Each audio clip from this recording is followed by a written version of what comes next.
So Des, I believe you at Landlord Defence acted for a rent-to-rent landlord in respect of a property on Kedleston Road in Derby.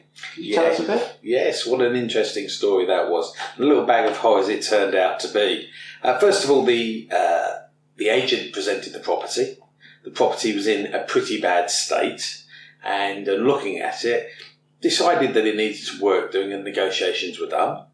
And after the negotiations, which I assisted the rent-to-rent landlord with, because obviously there were bits to be done and repairs to be done to make it suitable, the agent then presented a tenancy agreement, which was an assured short-hold tenancy, and continued to insist this was the right one, and they used it a number of times with a number of companies. Well, it's not. A common law tenancy is the right tenancy, and it needs to have all the right clauses in it.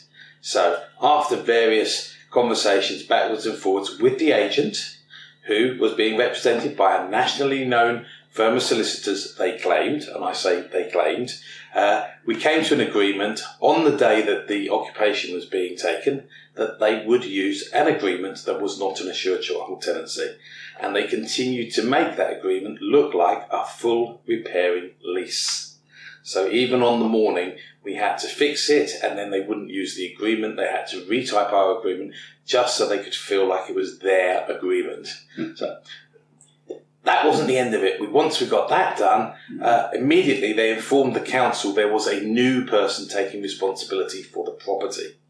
So immediately there was a conversation with the council, which revealed that of the two owners on the title deeds for the property, one of them was not a fit and proper person for an HMO licence. Right. And that's why their name, we found out, had been removed from the rental agreement.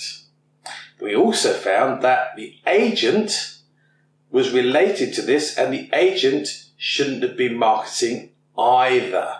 Why not? Because they also were not a fit and proper person. Oh my God, what a bit of a nightmare. But I had spotted this from the very beginning there was an issue. So when we got the agreement, the remaining person who was a fit and proper person did have a licence on the property. So the next stage was to defend the rent-to-rent landlord and represent them, because the council now insisted, having read the tenancy agreement, that it needed a new licence because as far as they were concerned, it was a change of ownership, i.e. a change in lease.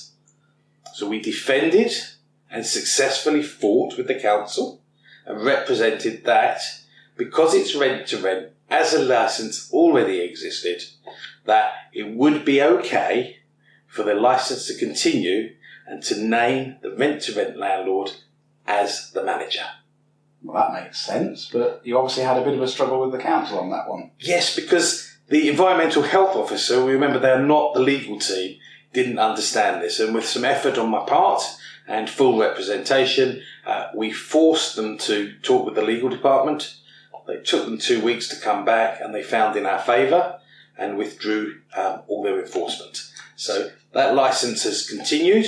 Interestingly, the licence that was in place was only granted for 1 year because of the other information, and we have now represented and assisted and put the application in for the new licence, which we know will be approved because everything in the property, we've worked closely with the rent-to-rent landlord and the council to put everything in place according to their specification and scope of works. So it would be a legal nonsense for them now not to give a licence based on work being completed on what they asked for. So you've actually helped the rent-to-rent landlord become fully compliant, ready for getting the new licence. Oh yes, absolutely. Fantastic.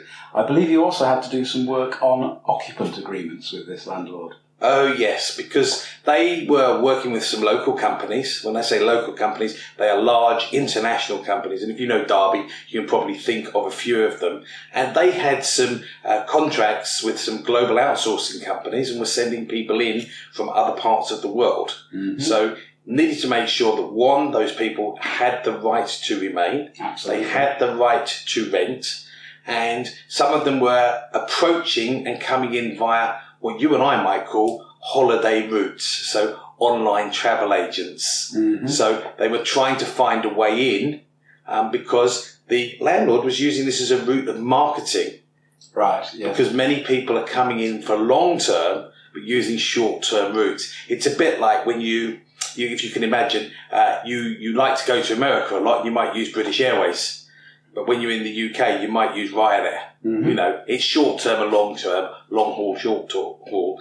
So she had quite an interesting conversation with a number of them. We had to do a lot of background checks for them, and we made sure that the agreement was fit for purpose, because some of them were coming for short term, some were coming for long term, and some of them needed the occupation of the rooms in the house for their organisation, where the person would change on a regular basis. So we need to make sure it catered for all of those for them. So for one seemingly fairly simple rent-to-rent agreement, Landlord's Defence actually had to do quite a lot of work for that landlord. Oh yes, and it does worry me, the number of people who think they can do things because they've heard other people are doing it, and they don't get, or nor do they seek professional help. And luckily this client, the rent-to-rent landlord, sought professional help, and we were able to make sure that it was right for them. That's great, because of course, situations where landlords don't do those things correctly, there are now massive civil penalties to be had. 10,000, 30,000, hundreds of thousands in some cases. Yes, and we see people getting into trouble, but what we are seeing a lot more of is the council's issuing the penalties, and then you need to defend them as if you're guilty before you've proven your innocence. So the most we're seeing a lot of people getting is 15,000, 25,000, and some in 30,000. And you only have 28 days to pay them or put representations in to defend yourself. And that's where we step in. Okay. Thank you very much, Des. Cheers.